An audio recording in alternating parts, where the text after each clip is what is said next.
Hello guys, welcome back to my channel. ಇವತ್ತು ನಾನು ನಿಮ್ಮನ್ನೆಲ್ಲರನ್ನೂ ಹೊರಗಡೆ ಕರ್ಕೊಂಡು ಹೋಗ್ತೀನಿ. ಬನ್ನಿ ಎಲ್ಲಿ ಅಂತ ನೋಡೋಣ. ಈ ಥರ ನಾನು ರೆಡಿಯಾಗಿದ್ದೀನಿ. ಹೊಸ ಇಯರಿಂಗ್ ಹಾಕ್ಕೊಂಡಿದ್ದೀನಿ. ಸಕ್ಕತ್ತಾಗಿ ಕಾಣಿಸ್ತಾ ಇದೆ ಅಲ್ವಾ ಗೈಸ್. ಮತ್ತು ಈ ಡ್ರೆಸ್ ಬಂದುಬಿಟ್ಟು ಮಿಂತ್ರಲ್ಲಿ ತೊಗೊಂಡೆ. ಮೆರೂನ್ ಕಲರ್ ಡ್ರೆಸ್ಸು ತುಂಬ ಚೆನ್ನಾಗಿದೆ, ಕಂಫರ್ಟೇಬಲ್ ಆಗಿದೆ. ಸೊ ಇದನ್ನು ವೇರ್ ಮಾಡಿಕೊಂಡು ನಾನು ಹೊರಡ್ತಾ ಇದ್ದೀನಿ. ಎಲ್ಲಿ ಅಂದರೆ ಜಯನಗರ್ 4th ಬ್ಲಾಕ್ ಹೋಗ್ತಾಯಿದ್ದೀನಿ. ಸ್ವಲ್ಪ ಐಟಮ್ಸ್ಗಳು ತೊಗೊಬೇಕು ಮತ್ತು 9th ಬ್ಲಾಕ್ ಮತ್ತು 4th ಬ್ಲಾಕ್ 2 ಕಡೆನೂ ಕವರ್ ಮಾಡಬೇಕು. ಅದಕ್ಕೋಸ್ಕರ ಹೋಗ್ತಾಯಿದ್ದೀನಿ.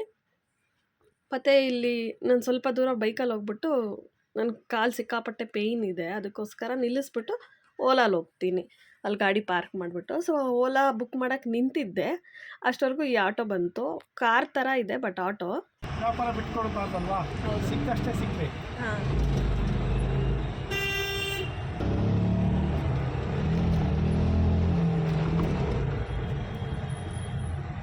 ರೋಡಿಂದು ರೆಡಿಯಾಗಿರಲಿ. ಹಾಂ, ಸಣ್ಣ ರೋಡು. ರೋಡ್ ಮಡ್ ರೋಡು 1999 ಮದುವೆ ಆಯಿತು. ಓಕೆ. 98ರಲ್ಲಿ ಬಂದಿದೆ ಈ ಕಡೆ ರೋಡಲ್ಲಿ. ನಮ್ಮೂರು ಜನಪುರ. ಹಾಂ, ಅವಾಗಿನ್ನೂ ನಮಗೆ ಬೆಂಗಳೂರು ಅಷ್ಟು ಗೊತ್ತಿಲ್ಲ. ಓಕೆ.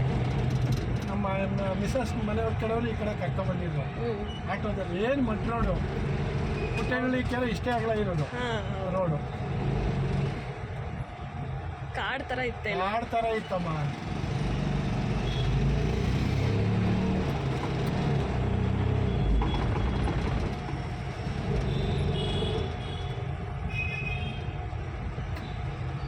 ನಾವು ಆಟೋ ಓಡಿಸಿದಾಗ ಸ್ಟಾರ್ಟಿಂಗು ₹8.80 ಮಿನಿಮಮ್.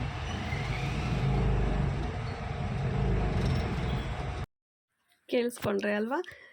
ಏನು ಗೊತ್ತಾ, ಸ್ವಲ್ಪ ಜನ ಆಟೋದವ್ರಿರ್ತಾರೆ, ಅವ್ರ ಪಾಡಿಗೆ ಅವ್ರು ಓಡಿಸ್ತಾರೆ. ನಾನು ಕಿವಿಗೆ ಹಾಡು ಸಾಂಗ್ಸ್ ಹಾಕ್ಕೊಂಡು ಕೇಳಿಸ್ಕೊಂಡು ಹೋಗ್ತಾ ಇರ್ತೀನಿ. ಬಟ್ ಸ್ವಲ್ಪ ಜನ ದಿನ ಪೂರ್ತಿ ಗಾಡಿ ಓಡಿಸಿ ಬೇಸತ್ತೋಗ್ಬಿಟ್ಟಿರ್ತಾರೆ ಅನಿಸುತ್ತೆ. ಈ ಥರ ಯಾರಾದರೂ ಸಿಕ್ಕಿದ್ರೆ ಅವ್ರಿಗಿಷ್ಟ ಆದರೆ ಮಾತಾಡಿಸ್ತಾರೆ ಅಂತ ಅಂದ್ಕೊತೀನಿ. ಪಾಪ ತುಂಬ ಚೆನ್ನಾಗಿ ಮಾತಾಡಿಸ್ತಾಯಿದ್ರು ಅಂಕಲ್ಲು. ಈ ಏಜಲ್ಲೂ ಈ ಥರ ಕಷ್ಟಪಡ್ತಾರೆ ಅಂತ ನೋಡಿ ತುಂಬ ಖುಷಿ ಆಯಿತು.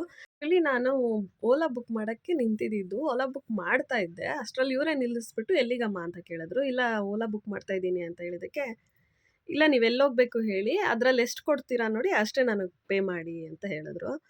ಸರಿ ಆಯಿತು, ಸೇಮ್ ಅಲ್ಲ ಅಂತ ಹೇಳ್ಬಿಟ್ಟು ಕೂತ್ಕೊಂಡ್ಮೇಲೆ ಅವ್ರು ಹೇಳ್ತಾಯಿದ್ರು, ಈ ಥರ ಆಟೋ ಇದೂ ಆಟೋನೇಮ್ಮ, ಸೇಮ್ ಆಟೋ ಥರನೇ, ಅದಕ್ಕೂ ಇದಕ್ಕೂ ₹1 ಡಿಫ್ರೆನ್ಸ್ ಅಷ್ಟೇ ಇರುತ್ತೆ. ಈ ಥರ ನೆಕ್ಸ್ಟ್ ಆಟೋ ಎಲ್ಲಾದರೂ ನೋಡಿದ್ರೆ ಬನ್ನಿ, ಭಯ ಪಡಬೇಡಿ, ಜಾಸ್ತಿ ರೇಟು ಆ ಥರ ಏನೂ ಇಲ್ಲ, ಸೇಮ್ ನಿಮ್ಮ ಆಟೋಲ್ಲಿ ಎಷ್ಟು ಕೊಡ್ತೀರೋ ಅಷ್ಟೇ ಇರುತ್ತೆ, ದಯವಿಟ್ಟು ಬನ್ನಿ ಅಂತೆಲ್ಲ ಪಾಪ ರಿಕ್ವೆಸ್ಟ್ ಮಾಡ್ಕೊತಾಯಿದ್ರು. ಸರಿ ಅಂಕಲ್ ಅಂತ ಹೇಳಿಬಿಟ್ಟು ಮಾತಾಡಿಸ್ಕೊಂಡು, ಒಂದು ಸಾಂಗು ನಾನು ಕೇಳಿಲ್ಲ ಅಂತಲೇ ಹೇಳ್ಬೋದು ಹೋಗ್ಬೇಕಾದ್ರೆ, ಅಷ್ಟು ಚೆನ್ನಾಗಿ ಮಾತಾಡ್ಸ್ಕೊಂಡು ಹೋದರು. ಮತ್ತು ನನಗೆ ಎಲ್ಲಿ ಬೇಕೋ ಅಲ್ಲೇ ಇಳಿಸಿದ್ರು. ರೋಡ್ ಕ್ರಾಸ್ ಮಾಡಿ ಬೇರೆ ಕೊಟ್ಟರು ಅವರೇ, ಅಂದರೆ ಗಾಡಿಯಲ್ಲೇ ರೋಡ್ ಕ್ರಾಸ್ ಮಾಡಿಬಿಟ್ಟು ನಿಲ್ಲಿಸಿದ್ರು. ಸೊ ಜಯನಗರ್ 3rd ಬ್ಲಾಕಿಗೆ ಹೋಗಬೇಕಾಗಿತ್ತು ನಾನು, ಅಂದರೆ ಹಿಮಾಲಯ ಶೋರೂಮ್ಗೆ. ಸ್ವಲ್ಪ ಐಟಮ್ಸ್ ಎಲ್ಲ ನಾನು ಯೂಸ್ ಮಾಡೋ ಐಟಮ್ಸ್ ಎಲ್ಲ ಖಾಲಿ ಆಗಿತ್ತು. ಅದಕ್ಕೋಸ್ಕರ ಒಂದು ಸ್ವಲ್ಪ ಇರುತ್ತಲ್ಲ ಐಟಮ್ಸ್, ಅದೇ ಸ್ಪೆಸಿಫಿಕ್ಕಾಗಿ ಅದೇ ನಾವು ಯೂಸ್ ಮಾಡ್ತೀವಿ ಅಂದರೆ ಸೇಮ್ ಪ್ರಾಡಕ್ಟೇ ಯೂಸ್ ಮಾಡಬೇಕು, ಬೇರೆ ಸೆಟ್ ಆಗಲ್ಲ ಅಂತಾರಲ್ಲ. ಅದರಲ್ಲಿ ಎಕ್ಸಾಂಪಲ್ ಹೇಳಬೇಕು ಅಂದರೆ ಟೂತ್ಪೇಸ್ಟು. ನಿಮಗೆಲ್ಲ ಸಿಲ್ಲಿ ಅನ್ನಿಸ್ಬೋದು ಅಲ್ವಾ, ಆದರೆ ನಾನು ಹಿಮಾಲಯದೇ ಆಲ್ಮೋಸ್ಟ್ ನನ್ನ ಪ್ರಾಡಕ್ಟ್ಸ್ ಎಲ್ಲ ಹಿಮಾಲಯದೇ ಯೂಸ್ ಮಾಡೋದು. ಅದರಲ್ಲೂ ಟೂತ್ಪೇಸ್ಟ್ ಅಂತೂ ಅದೇ ಯೂಸ್ ಮಾಡೋದು. ಟೂತ್ಪೇಸ್ಟ್ ಮತ್ತು ಫೇಸ್ ವಾಶ್ ಆಗಲಿ ಆ ಥರ ಎಲ್ಲ. ಬೇರೆ ಏನಾದರೂ ನಾನು ಯೂಸ್ ಮಾಡಿಬಿಟ್ರೆ ಫುಲ್ ಬಾಯೆಲ್ಲ ಒಂಥರ ಆಗುತ್ತೆ ನನಗೆ, ಅಂದರೆ ಸಖತ್ ಪೇಯ್ನ್ ಆಗುತ್ತೆ ಅಂತಲೇ ಹೇಳ್ಬೋದು, ಅಷ್ಟು ಸೆಟ್ ಆಗಿಬಿಟ್ಟಿದೆ ನನಗೆ.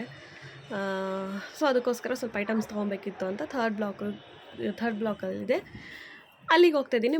ಮತ್ತು ನಿಮಗೆಲ್ಲರಿಗೂ ಗೊತ್ತಿಲ್ಲದೆ ಇರೋರಿಗೆ ಏನು ಅಂದರೆ, ನಾನು ಕೆಲಸ ಮಾಡ್ತಾಯಿದ್ದಿದ್ದ ಜಾಗನೂ ಇದೆ. ಆಲ್ಮೋಸ್ಟ್ 4-5 ಇಯರ್ಸ್ ನಾನು ಕೆಲಸ ಮಾಡಿದ್ದೀನಿ ಈ ಹಿಮಾಲಯದಲ್ಲಿ. ಸೊ ನೋಡಿ, ಇದೇ ಜಾಗದಲ್ಲೇ ನಾನು ಕೆಲಸ ಮಾಡ್ತಾಯಿದ್ದೆ. ಅಂದರೆ ನನಗೆ ಪ್ರಮೋಷನ್ ಆಗ್ತಾ ಹೋಗ್ತಾಯಿತ್ತು. ಫುಲ್ ಡೈರೆಕ್ಟ್ ನಾನು ಶೋರೂಮ್ಗೆ ನನಗೆ ಹಾಕಿಲ್ಲ. ಇವಾಗ ಅಪೋಲೋ ಅಂತ ಇದೆ ನೋಡಿ, ಅಪೋಲೋ ಜಾಗದಲ್ಲಿ ಫಸ್ಟ್ ನೀಲ್ಗಿರೀಸ್ ಅಂತ ಒಂದು ಮಾರ್ಟ್ ಇತ್ತು, ಸೂಪರ್ ಮಾರ್ಟ್ ಆ ಥರನೇ ಹೇಳ್ತಾರಲ್ಲ ಆ ಥರ ನೀಲ್ಗಿರೀಸ್ ಅಂತ ಇತ್ತು. ಸೊ ಸ್ಟಾರ್ಟಿಂಗ್ ನಾನು ಅಲ್ಲಿ ಹೋಗಿದ್ದು, ಸೇಲ್ಸ್ ಗರ್ಲಿಂದ ಹಿಡಿದು ಈ ಥರ ಶೋರೂಮ್ವರೆಗೂ. ಲಾಸ್ಟ್ ಬಂದು ನಾನು ಕೆಲಸ ಮಾಡಿದ್ದು ಗಾಂಧಿ ಬಜಾರಲ್ಲಿ, ಅದೇ ನಮ್ಮ ಬ್ಯಾಂಗ್ಳೂರಲ್ಲಿ ದೊಡ್ಡ ಶೋರೂಮ್ ಅಂತಲೇ ಹೇಳ್ಬೋದು ಹಿಮಾಲಯದಲ್ಲಿ. ಸೊ ಆವಾಗ ಈಗಿನ್ನೂ ಎಷ್ಟಾಗಿದೆ ಅಂತ ಗೊತ್ತಿಲ್ಲ. ಸೊ ಲಾಸ್ಟ್ ನಾನು ಕೆಲಸ ಬಿಡೋವಾಗ ನಾನು ಮಾಡ್ತಾಯಿದ್ದಿದ್ದು ಗಾಂಧಿ ಬಜಾರಲ್ಲಿ. ಸೊ ಆದ್ದರಿಂದ ನನಗೆ ತುಂಬಾ ಇದ್ರ ಬಗ್ಗೆ ಎಲ್ಲ ಗೊತ್ತಿದೆ. ಆಲ್ಮೋಸ್ಟ್ ನಾನು ಯೂಸ್ ಮಾಡೋದು ಅಷ್ಟೇ. ನೀವು ಏನಾದರೂ ಪ್ರಾಡಕ್ಟ್ಸ್ ಇದ್ದು ಯೂಸ್ ಮಾಡೋಕ್ಕೆ ಭಯ ಅಂತ ಅನಿಸಿದ್ರೆ ಡೆಫಿನೆಟ್ಲಿ ನೀವು ಯೂಸ್ ಮಾಡ್ಬೋದು. ಕಣ್ಣು ಮುಚ್ಚಿ ನೀವು ಟ್ರೈ ಮಾಡಿ, ಏನು ಇದರಲ್ಲಿ ಸೈಡ್ ಎಫೆಕ್ಟ್ಸ್ ಇಲ್ಲ, ತುಂಬ ಚೆನ್ನಾಗಿರುತ್ತೆ ಅಂತಲೇ ಹೇಳ್ಬೋದು. ನಾನು ಆಲ್ಮೋಸ್ಟ್ ಕೆಲಸ ಬಿಟ್ಟು ಸುಮಾರು ವರ್ಷ ಆಯಿತು. ಏನು ಈ ಪ್ರಮೋಷನ್ಗೋಸ್ಕರ ಹೇಳ್ತಾ ಇದ್ದೀನಿ ಅಂತ ಅಂದ್ಕೊಬೇಡಿ, ಆ ಥರ ಏನೂ ಇಲ್ಲ. ನಾನು ಪರ್ಸ್ನಲಿ ಯೂಸ್ ಮಾಡ್ತೀನಲ್ವ, ಅದಕ್ಕೋಸ್ಕರ ಹೇಳ್ತಾ ಇರೋದು. ಸ್ವಲ್ಪ ಫೇಸ್ ವಾಶ್, ನೈಟ್ ಕ್ರೀಮ್ ಮತ್ತು ಟೂತ್ಪೇಸ್ಟ್, ಫೇಸ್ ಕ್ರೀಮ್ ಎಲ್ಲ ಖಾಲಿ ಆಗಿತ್ತು. ಅದಕ್ಕೋಸ್ಕರ ಎಲ್ಲ ತೊಗೊಂಡು ನೋಡಿ ಒಂದು ಸರಿ ಶಾಪ್ ತೋರಿಸ್ತಾ ಇದ್ದೀನಿ. ಎಷ್ಟು ಚೆನ್ನಾಗಿ ಅರೇಂಜ್ ಮಾಡಿಟ್ಟಿದ್ದಾರಲ್ವ. ಇದೇ ಕೆಲಸ ನಾನು ಕೆಲಸ ಮಾಡಬೇಕಾದ್ರೂ ಈ ಥರ ಅರೇಂಜ್ ಮಾಡೋದು, ಸೇಲ್ ಮಾಡೋ ಜಾಗದಲ್ಲಿ ಅವರು ರಾಘವೇಂದ್ರ ಅಂತ ಅವ್ರು ನನ್ನ ಕಂಡು ಹಿಡ್ದಿಲ್ಲ. ಯಾಕಂದರೆ ನಾನು ಅವಾಗ ತುಂಬ ಸಣ್ಣ ಇದ್ದೆ ಅಲ್ವಾ, ಈಗ ದಪ್ಪ ಆಗಿಬಿಟ್ಟಿದ್ದೀನಿ. ಸೊ ಅವರು ಕಂಡು ಹಿಡ್ದಿಲ್ಲ, ನಾನು ಕಂಡು ಹಿಡ್ದು ಮಾತಾಡ್ಸೋಕ್ಕೆ ನಾನು ಟ್ರೈ ಮಾಡಿಲ್ಲ. ಅವ್ರು ಬನಶಂಕರಿಯಲ್ಲಿದ್ದರು ಆವಾಗ ನಾನು ಕೆಲಸ ಮಾಡಬೇಕಾದ್ರೆ. ಸೊ ಅದೆಲ್ಲ ತೊಗೊಂಡು ನೆಕ್ಸ್ಟು ಹಾಗೇ ನಡ್ಕೊಂಡು ಬಂದು ಒಂದು ಸ್ವಲ್ಪ ಶೂಸ್ ತೊಗೊಬೇಕಿತ್ತು, ನಾನು ಚಪ್ಪಲಿ ತೊಗೊಬೇಕಿತ್ತು. ಕ್ರಾಕ್ಸ್ ಈ ಸರಿ ಟ್ರೈ ಮಾಡೋಣ ಅಂತೇಳ್ಬಿಟ್ಟು ಕ್ರಾಕ್ಸ್ ತೊಗೊಳಕ್ಕೆ ಹೋಗಿದ್ದು ಆ್ಯಕ್ಚುಲಿ. ಆಮೇಲೆ ಡ್ರೆಸ್ಸು ಹಿಂಗೆ ಕರೆಯುತ್ತೆ ನನಗೆ, ಡ್ರೆಸ್ ಶಾಪೆಲ್ಲ ಬಾತನು ಅಂತ ಕರೆಯುತ್ತೆ. ಅದಕ್ಕೋಸ್ಕರ ಹೋಗಿ ಒಂದೆರಡು ಡ್ರೆಸ್ ತೊಗೊಂಡು, ಕ್ರಾಕ್ಸ್ ಅಂದರೆ ಒರಿಜಿನಲ್ ಕ್ರಾಕ್ಸ್ ಅಲ್ಲ, ಒರಿಜಿನಲ್ ಕ್ರಾಕ್ಸ್ ತೊಗೊಂಡು ನನಗೆ ಸೂಟ್ ಆಗಿಲ್ಲ ಅಂದರೆ ವೇಸ್ಟ್ ಆಗಿಬಿಡುತ್ತೆ ಅಂದ್ಬಿಟ್ಟು ಈ ಥರ ಲೋಕಲಲ್ಲೇ ಕ್ರಾಕ್ಸ್ ತೊಗೊಂಡಿದ್ದೀನಿ. ನೋಡೋಣ, ಚೆನ್ನಾಗಿ ಕಾಣಿಸಿ ನನಗೆ ಕಂಫರ್ಟಬಲ್ ಅನಿಸಿದ್ರೆ ಒರಿಜಿನಲ್ ತೊಗೊಳ್ಳೋಣ ಅಂತ ಡಿಸೈಡ್ ಮಾಡಿದ್ದೀನಿ. ಇಷ್ಟು ತೊಗೊಂಡು ಏನೂ ತಿಂದಿಲ್ಲ ಗೈಸ್, ಒಬ್ಬಳೇ ಹೋಗಿದ್ದಲ್ವ, ಅದಕ್ಕೋಸ್ಕರ ಏನೂ ತಿಂದಿಲ್ಲ. ಸೈಲೆಂಟಾಗಿ ವಾಪಸ್ ರಿಟರ್ನ್ ಬಂದೆ. ಇದು ಆಟೋಲ್ಲಿ ಬರ್ತಾರದು. ಸೊ ಬರಬೇಕಾದ್ರೆ ಇವರು ಅಷ್ಟೇ ತುಂಬ ಚೆನ್ನಾಗಿ ಮಾತಾಡ್ಸ್ಕೊಂಬರ್ತಾಯಿದ್ರು. ಬಟ್ ಲಿಟ್ರಲಿ ಹೇಳಬೇಕು ಅಂದರೆ ಹೋಗಬೇಕಾದ್ರೆ ಅಂಕಲ್ ಮಾತಾಡಿದ್ದೆಲ್ಲ ನನಗೆ ಅರ್ಥ ಆಗ್ತಾಯಿತ್ತು, ಕನ್ನಡನೇ ಮಾತಾಡಿದ್ದು. ಇವರು ಅಷ್ಟೇ ಕನ್ನಡನೇ ಮಾತಾಡ್ತಾ ಇದ್ದಾರೆ, ಬಟ್ ನನಗೆ ಅರ್ಥನೇ ಆಗ್ತಾಯಿಲ್ಲ ಇವ್ರು ಏನು ಹೇಳ್ತಾ ಇದ್ದಾರೆ ಅಂತ. ಆದರೂ ಕೇಳಿದೆ ನಿಮ್ಮೂರು ಯಾವುದು ಅಂತ, ಹುಬ್ಳಿ ಧಾರವಾಡ ಸೈಡೇನೋ ಮೇ ಬಿ ಅಂತ. ಮಂಡ್ಯ ಅಂತ ಹೇಳಿದ್ರು. ಮಂಡ್ಯ ಅಂದರೆ ಆಲ್ಮೋಸ್ಟ್ ಅರ್ಥ ಆಗುತ್ತೆ ಭಾಷೆ, ಬಟ್ ಏನಾದರೂ ಪಾಪ ಅವ್ರಿಗೆ ಪ್ರಾಬ್ಲಮ್ ಇತ್ತು ಅನಿಸುತ್ತೆ, ಸರಿಯಾಗಿ ಪ್ರೊನೌನ್ಸೇಷನ್ ಅವ್ರಿಗೆ ಮಾಡೋಕ್ಕೆ ಬರ್ತಾ ಇರಲಿಲ್ಲ ಅನಿಸುತ್ತೆ. ಅದಕ್ಕೋಸ್ಕರ ಒಂದು ಚಿಕ್ಕ ಕ್ಲಿಪ್ಪಿಂಗ್ ಹಾಕ್ತೀನಿ ಬೇಕಾದ್ರೆ ಅವ್ರು ಮಾತಾಡಿರೋದು. ಒಂದು ಅಂದಾಜು ಮೇಲೆ ಈಗ ಸುಮ್ಮನೆ ಕೂತ್ಕೊಂಡ್ರು ಚೆನ್ನಾಗಿರಲ್ಲ ಅಲ್ವಾ, ಅದಕ್ಕೋಸ್ಕರ ಅಂದ್ಕೊಂಡೇ ಬಂದೆ. ಪಾಪ ಅವ್ರೇನು ಹೇಳ್ತಾ ಇದ್ದಾರೆ ಅಂತ 90% ಅರ್ಥ ಆಗಿಲ್ಲ, ಒಂದು 10% ಎಲ್ಲೋ ಒಂಚೂರು ಅರ್ಥ ಆಗ್ತಾಯಿತ್ತು ಅಷ್ಟೇ. ಪಾಪ ಅನ್ನಿಸ್ತು, ಬೇಜಾರಾಗಿ. ಅಂದರೆ ಅವರು ಬೆಳಗ್ಗೆಯಿಂದ ಗಾಡಿ ಓಡಿಸಿ ಬೇಜಾರಾಗಿರುತ್ತಲ್ವ, ಸೊ ಅವ್ರಿಗೊಂದು ಟೈಮ್ ಪಾಸ್ ಅಂತ ಏನೂ ಇರಲ್ಲ, ಅದಕ್ಕೋಸ್ಕರ ಈ ಥರ ಮಾತಾಡ್ತಾರೆ ಅನಿಸುತ್ತೆ. ಕೇಳಿಸ್ಕೊಬನ್ನಿ ಅವ್ರು ಮಾತಾಡೋದನ್ನ, ಹೇಳ್ತೀನಿ ಆಮೇಲೆ.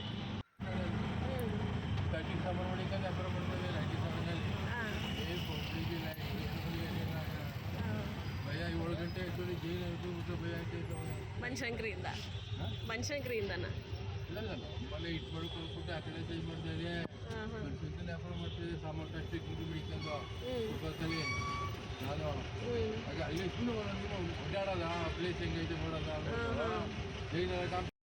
ಸೊ ಪಾಪ ಅವರು ಆ ಥರ ಮಾತಾಡ್ತಾಯಿದ್ರು ಅಂದ್ಕೊಂಡೆ ಬಂದು ಮನೆಗೆ ತಲುಪಿದೆ ನಾನು. ಇದಿತ್ತು ಇವತ್ತಿನ ಚಿಕ್ಕ ರೌಂಡ್. ನನ್ನ ಜೊತೆ ಹೊರಗಡೆ ಹೋಗಿ ಬಂದಿದ್ದು. ಡ್ರೆಸ್ ತೊಗೊಂಬಂದಿರೋದು ವೇರ್ ಮಾಡ್ಕೊಂಡಾಗ ತೋರಿಸ್ತೀನಿ. ಈ ವಿಡಿಯೋ ಇಷ್ಟ ಆಗಿದ್ದರೆ ಲೈಕ್ ಮಾಡಿ, ಸಬ್ಸ್ಕ್ರೈಬ್ ಮಾಡಿ ನನ್ನ ಚಾನಲ್ಗೆ. Bye guys.